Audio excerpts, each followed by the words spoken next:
Sacred college திருப்பத்தூர்லேருந்து almost பேசுகிறேன்.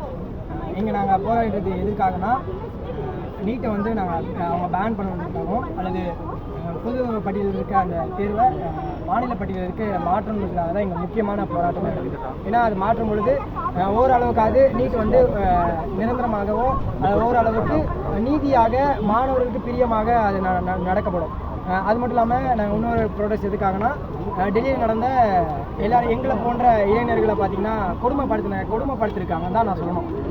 கொடுமைப்படுத்தி சித்திரவதை பண்ணுற அளவுக்கு அவர்களை கேவலமாக நடத்தியிருக்காங்க. அது வந்து லிட்டரலாகவே எங்களுக்கு வந்து அது ஒரு இரிட்டேட்டிங்காக இருந்தது.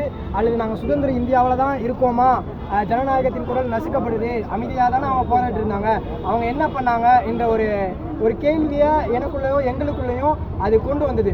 அதனால் பார்த்திங்கன்னா இது ஜனநாயகம் உயிரோடு இருக்கணும்னா நாங்கள் எங்களை போன்ற வாலிபர்கள் பார்த்திங்கன்னா விழித்து கொள்ளாமல் இருந்தால் அது இன்னும் லிட்டரலாக பார்த்திங்கன்னா ரொம்ப டெஸ்ட்ராய்ட் ஆகிருக்கும். ஆனால் சிஜேபி போன்ற பல போராட்ட அமைப்புகள் பார்த்திங்கன்னா எடுத்து பயங்கரமான ஒரு காரியத்தை செஞ்சு அரசாங்கத்தை எல்லாத்தையுமே சரி, எந்த அதிகாரத்தையும் எல்லா அதிகாரிகளையும் மினிஸ்டர்ஸையும் சரி, எல்லா பவரையும் சரி இளைஞர்களுடைய காலுக்கு அடியில் தான் என்றதை அவங்க ப்ரூஃப் பண்ணி காட்டிட்டாங்க. அவங்களுடைய வார்த்தையும் அவங்களுடைய ஒற்றுமையும் எப்படிப்பட்ட சத்தையும் அவங்களுடைய காலு கீழே கொண்டு வந்துடுன்றதுக்கான ஒரு அடையாளமாக இருந்தது. பின்னர் நாங்கள் இங்கே போராடி இருக்கிறது நீட்டை பேன் பண்ணணும், அப்புறமா அது வந்து தேசிய பட்டியலிருந்து மாநில பட்டியலுக்கு அதை அவங்க கொண்டு வரணுன்றதுக்காக நாங்கள் இங்கே போராடி